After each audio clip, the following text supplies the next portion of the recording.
Hey everybody, this is Brother Mudhuta. Amun Logistics LLC. Sorry, I just love these little malts packets. Yeah, I get them from Sam's Club.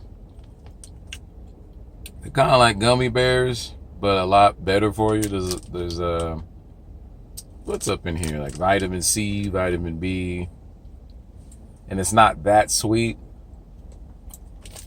I got a sweet tooth sometimes, so this helps me. But I don't want to buy the Snickers and Reese's. Reese's is just too sweet for me, and I ain't trying to get diabetes either. So this is better for me. My wife, actually, my mom got this before she passed away. Rest in power, rest in peace, ma. But yeah, I'm here at the Swift. I said Swift Terminal. I'm at the WFX Terminal in Oklahoma City, Oklahoma. I need a third and fourth. I got a leak on my not the cylinder. Yeah, it was the third and fourth cylinder. So there's a leak there. And so I'm here waiting around the driver's lounge. I wanted to take a shower here, but there's no towels. And my little squeegee thing I left at the last truck stop. So I actually got to probably run to Walmart and pick one up. But they got face towels at the Pilot, so I'll just use that until I get back home. Yeah, so things have been going pretty well. I'm still getting I've been here for about 4 months now at WFX, Western Flyer Express, and I'm getting about 12,000 miles a month. Right, so I also been working with ATBS. They do the taxes. They're kind of partnered with Western Flyer Express, and I just talked with my tax guy about my profit and loss statement. He said I've been doing pretty good with the gas as far as like calculating how well. He doesn't really know the numbers and how I do it, but I just basically, if it's a short run and I know I'm going to get multiple loads that week, like I didn't take any time off, so it's not a short week for me, I'll get about 100 gallons. Let's say if I got 4 loads, like the 3 loads going like anywhere between 700 and 1,500 miles, I'll get like 100 gallons. And then on that last load is where you really got to cut it short. Just get enough to get there, drop the load, and that's your dispatch week. That last load that you get before Friday, right? It may go off until like Sunday. So if you drop on Sunday, you got to go 800 miles, then just get enough gas to get you there for 800 miles so it doesn't eat into your check, right? There's different ways of doing it. I've only been here 4 months. When I see a pathway to save more money, then, I'll do it. I'll work it out on some scratch paper or something, do the math, and then figure out the best way forward. So besides that, I did have a little, Western Flyer. I think my dispatch is having a bad day or something. I don't say names. That's y'all know my name. That's about good enough. It's my channel, or it's my company's channel, Amun Logistics LLC. Where I had to drop a load off at the Miller Coors brewery in I always forget the name in Missouri. Let's see if I can look up my load assignment. No, that was Tennessee. The one before that, please.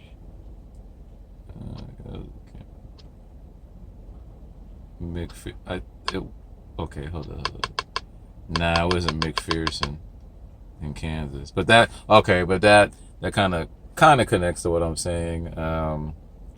That had the drop off at the Coors, right? And it was kind of raining about 2 weeks ago. About 2 weeks ago, Missouri was raining pretty good, and I had to go to Lot H to drop off a loaded and pick up an empty.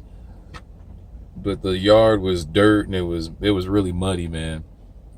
I got pissed off because I got my boots all muddy and some of it got in the truck. I had to pour some water and try to get that crap off my boots, man. But the empty trailer I had to pick up, it looked like one of the yard jockeys had spun out too much. So, see if I can do this with my hand. So the ground is level like this right before the face of my trailer. It was down. The ditch wasn't a ditch, but he had spun out too much, and my tires were like this low. So when I was trying to hook up, it was uneven. And I tried like 3 times. I'm like, you know what? Nope, it ain't even worth it because I don't want to get stuck in this mud, and I don't want to get stuck in a little hole that the guy dug. So called Western Flyer, told them the situation, and then they said, okay, just go to your next your load, just go bobtail. It was okay at that point. And then I had put some stuff on the messages on the OmniTracks too, and I guess my fleet manager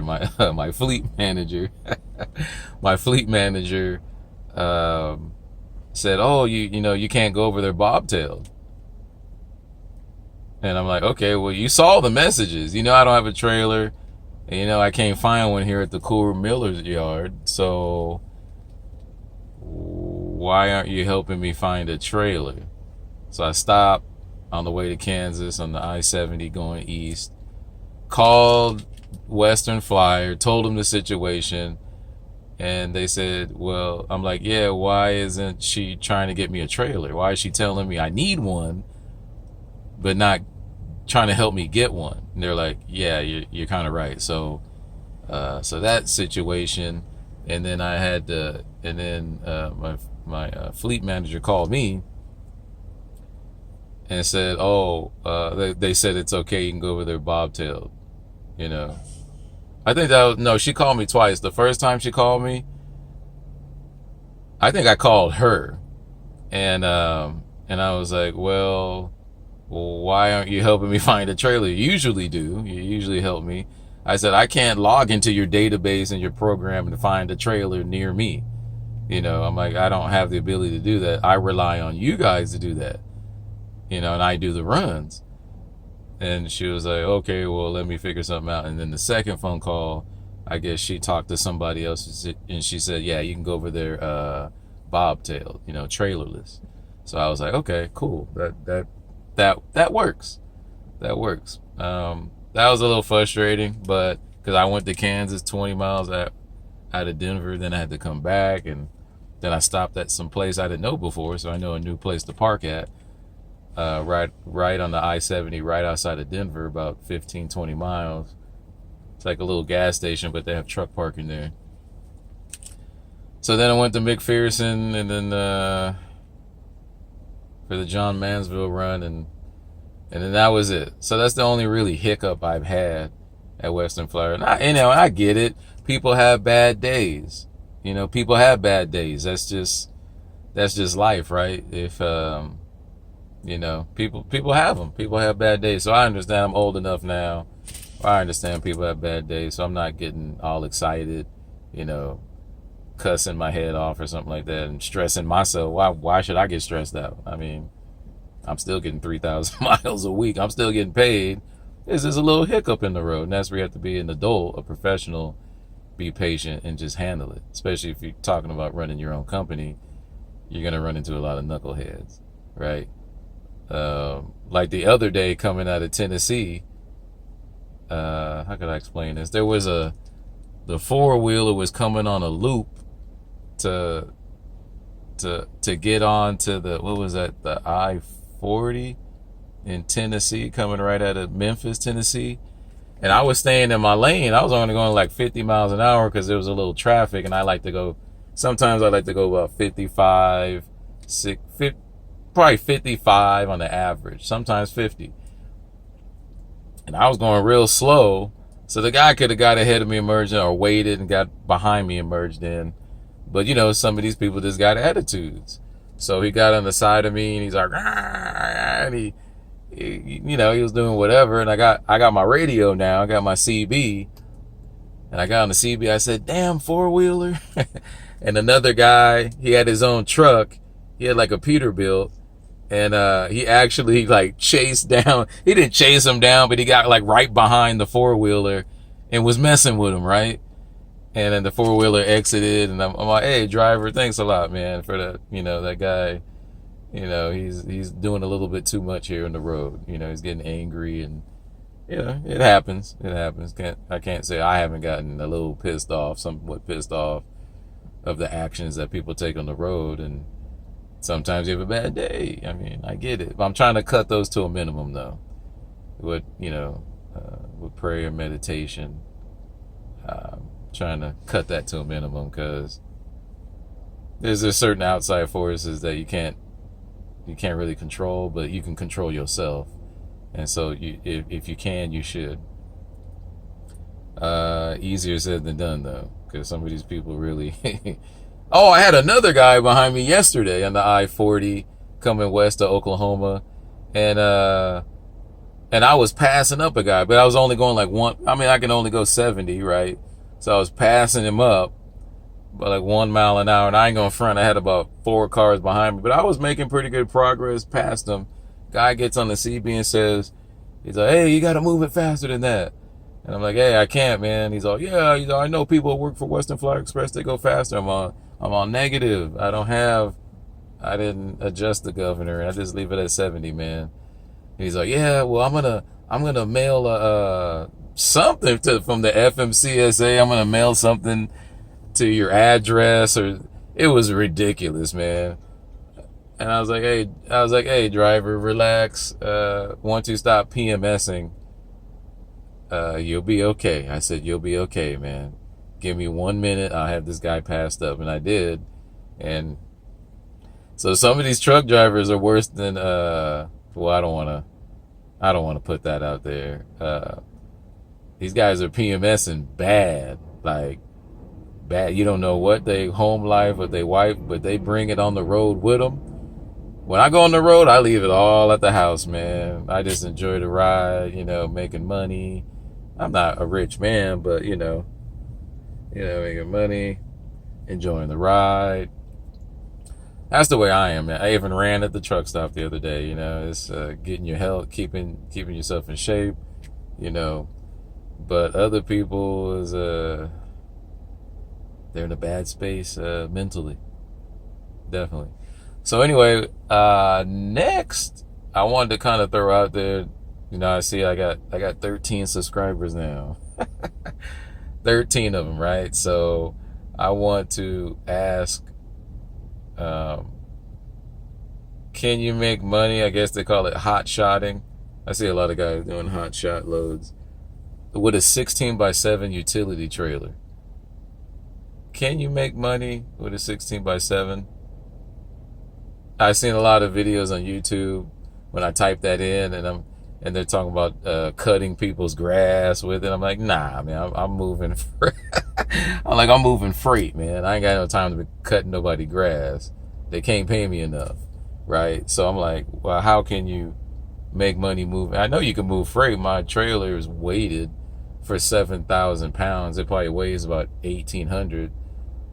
So I can move about 5,200 pounds of freight.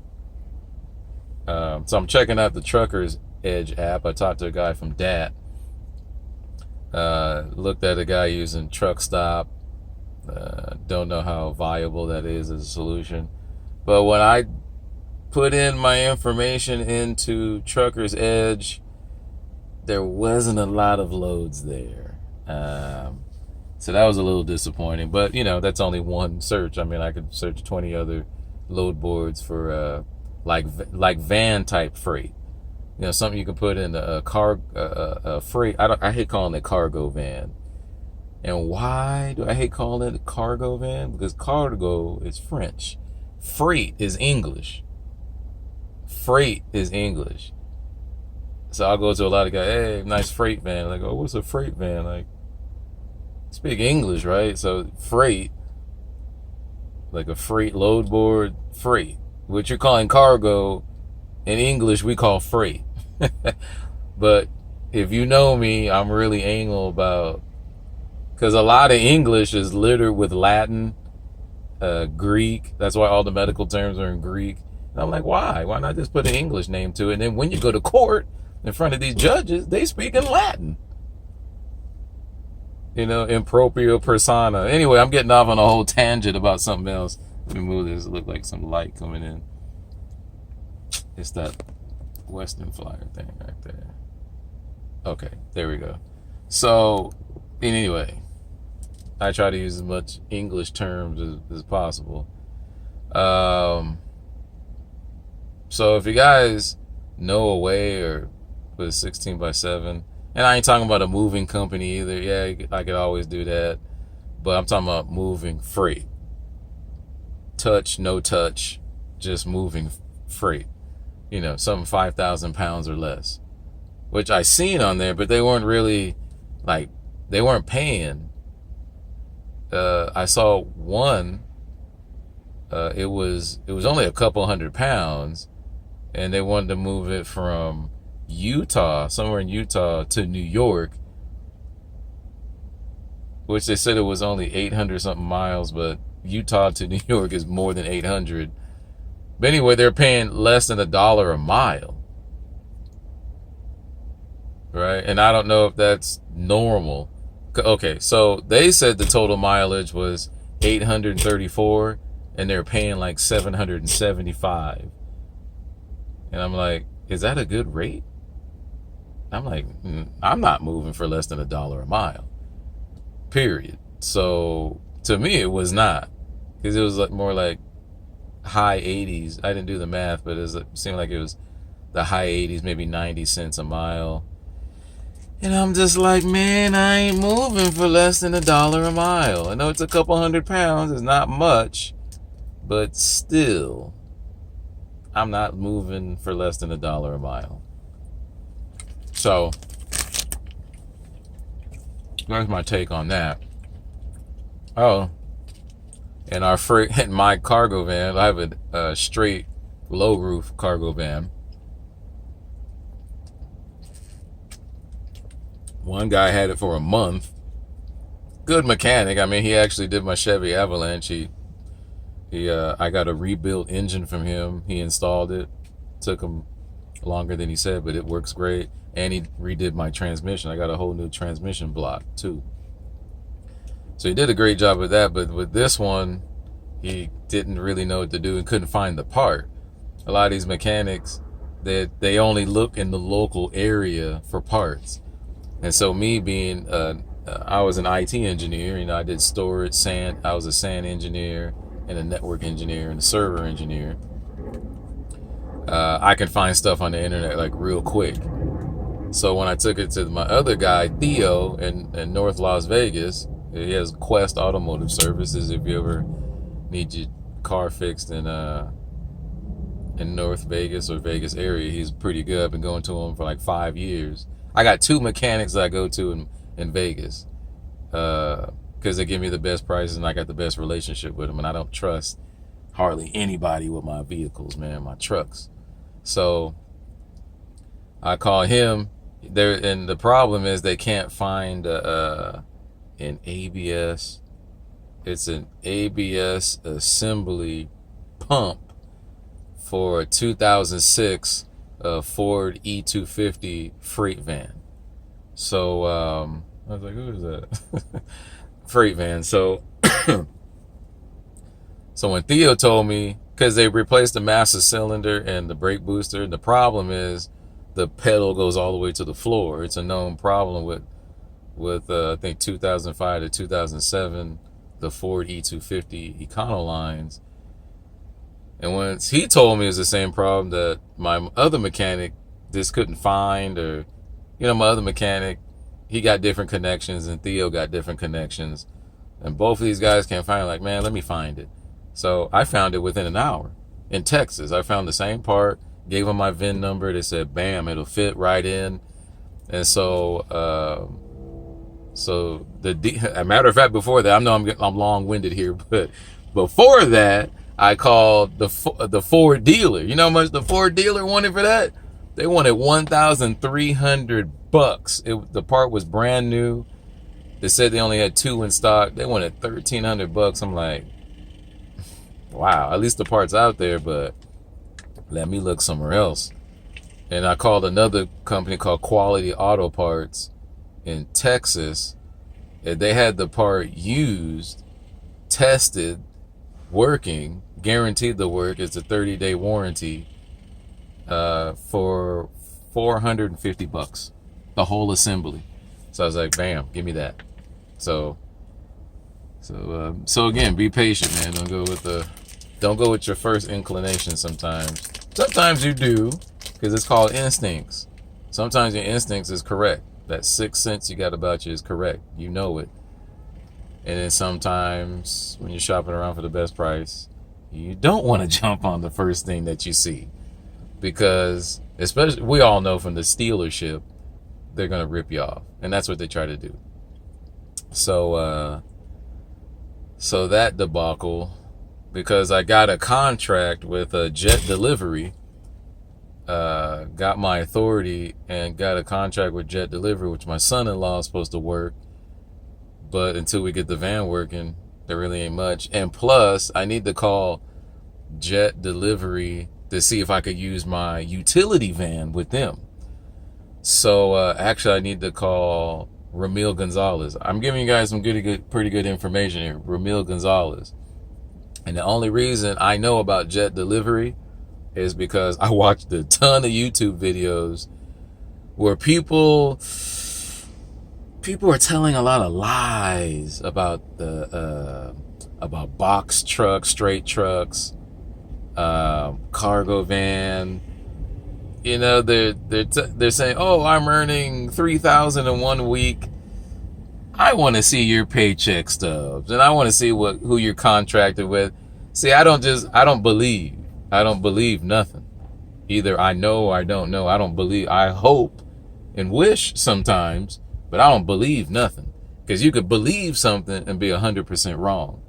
You know what I mean? That's what we've been taught as Nuwabians. You could believe in 100% that Jesus is coming back, but he ain't came back in about 2,000 years. So they don't know that Jesus is coming back, but they believe that he's coming back, which I guess that works for some people. You know what I mean?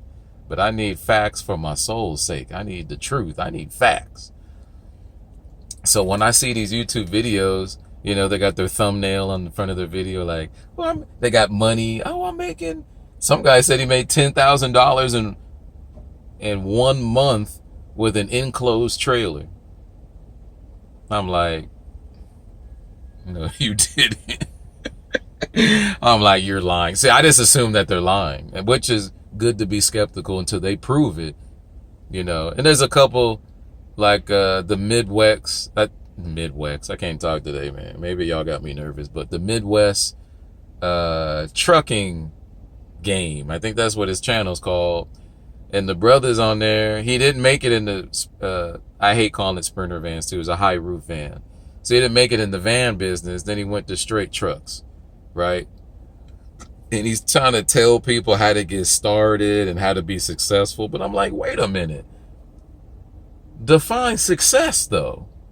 Because I'm like, if you're just starting, how are you going to tell me how to be successful? And plus, you don't even own your trucks. You're renting them. And then you're trying to sell people on consultation. I'm like, I'm a businessman even before I got into transportation. I was in the IT business and website building. I'm still in website building. I have contracts with people in Pakistan to do like font design. I'm still in the IT business. I've been doing computers for over 25 years. My dad used to work for Hughes Aircraft. Hughes Aircraft turned into the Computer Science Corporation. He used to bring motherboards home, computer chassis, power, Molex cables. I mean, we built computers, installed operating. That's what I did. Too bad I didn't get into the profession of IT until I was 28.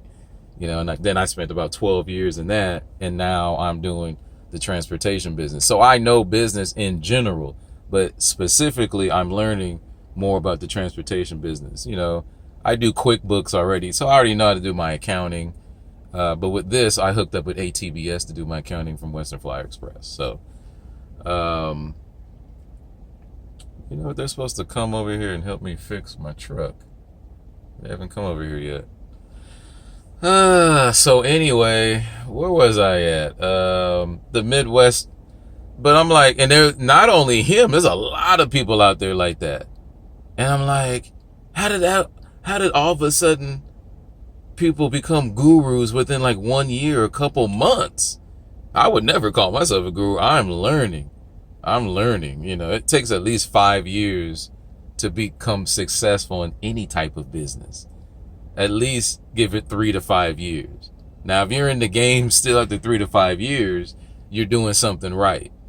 You know what I mean? But I feel sorry for the people who actually believe them. Because at first I was watching, I was like, okay, a lot of people getting into transportation. And then you'll see some people who got channels that drop off. Like, oh yeah, I did my research and did the Apex Trucking. I watched a big heavyset Caucasian guy. He's a pretty good source of information too, man. I like his channel when it comes to van trucking and van hauling. That's a pretty good channel, man. I learned a lot from that guy. But he need to get his health together, man, because it don't make, you could work hard and earn this money, but if you don't live to spend it, that it kind of defeats the purpose. So it first starts with you as a spiritual being, and then because truck driving, you're in here by yourself. And if you ain't got together up here psychologically, ooh, I've seen some guys go berserk, like mentally just go berserk. I was in Phoenix dropping off a load. I think, no, it wasn't Target. It wasn't PetSmart. I forgot, y'all. So anyway, I was down there dropping off a load. Actually, was it Phoenix? No, it wasn't Phoenix, man. It was near Mesa. So anyway, I'm dropping off down there. And it's a huge warehouse. I mean, they assign you to where you to pick up and drop. So I'm dropped, right? I'm disconnecting from my trailer. No, actually, I'm hooking onto the trailer, and there's an open spot here, and on the other side of the open spot, there's a trailer, right? So there's an open spot in between two trailers. This guy's trying to back in, and I hear him say, excuse my French, right? But he said, fucking just move already, fucking just move. Older white guy. And I'm like, I almost started laughing, like, this guy's tripping out, right? Like, damn. And I just watched him, y'all. Like I was a psychiatrist. I just watched him, and he pulled out over here, go back to his beginning of his setup, and he's like, oh, fuck, just move already, just fuck. I'm like, hey, man, you all right? I said, I just laughed at him, y'all. I'm like, hey, are you all right? I said, yeah. I was like, what is that, man? What'd you say? But he was talking about me to himself out loud. Now, I don't mind talking to yourself because I talk to myself all the time, with my wife and my friends and stuff that I'll talk to on the road. But he was talking like belligerently, like going nuts to himself. He needed some help. He looked like he was about 50 years old. I'm 41. He looked like he was about 50. So I'm like, damn. I said, spiritually, you got to get yourself together out here. And so, America don't believe in spirituality. America believes in just having a job. And that's why I don't feel like I'm that American, because I'm like, I look at life like totally like different. You know what I mean? So going back to these wannabe gurus, I'm like, these people out here lying to people, man. They're lying. And the guy from the Midwest Trucking, I'm not hating on him, but I am criticizing. You're renting 2 straight trucks. You are not successful. If you don't have enough money to buy a truck, a used truck or something, right out, straight out, you want to, in transportation, you want to own the asset. You want to know how to operate it efficiently, and you want to own. This isn't like, renting a van to do gardening. You don't care about the van then. You're like, I just need to get to my spot to do gardening. I could just lease another van. When this breaks down, just lease another one. But when you own it and you're in the transportation business, you know, it's a little different. You know what I mean? So, and I'm just seeing these guys. I'm like, that's pretty dishonest, man. Because they can't show you a contract. You can't verify their bank account. See, I'm all about the confirmation. What did Ronald Reagan say? Trust but verify. Yeah, I'm one of them dudes. Trust, okay.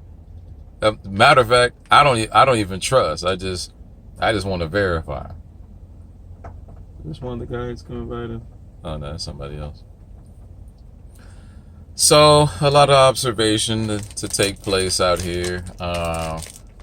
Take your time. I got in pretty good on the road tractor side or the semi truck side because with Western Fly Express, I just pay per mile for my tractor and the maintenance program, because you will need a maintenance program.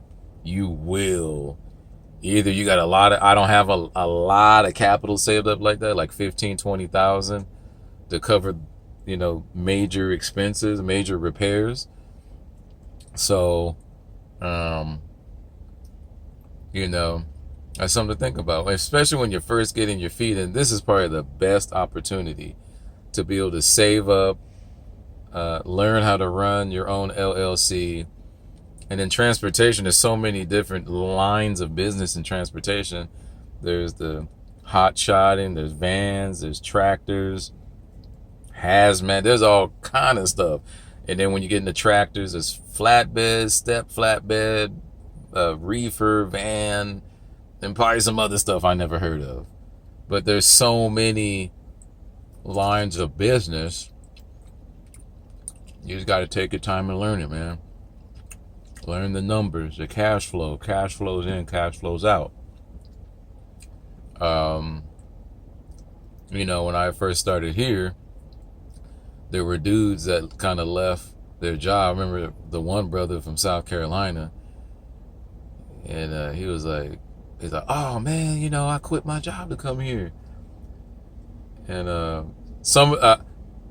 hate to say this about, I guess, the recruiters that WFX contracts with, they lying to people. They're lying to people. Like when I came in, I got it through word of mouth, right? And the guy was telling me in Wyoming that, he was telling me all the details of the program, right? Like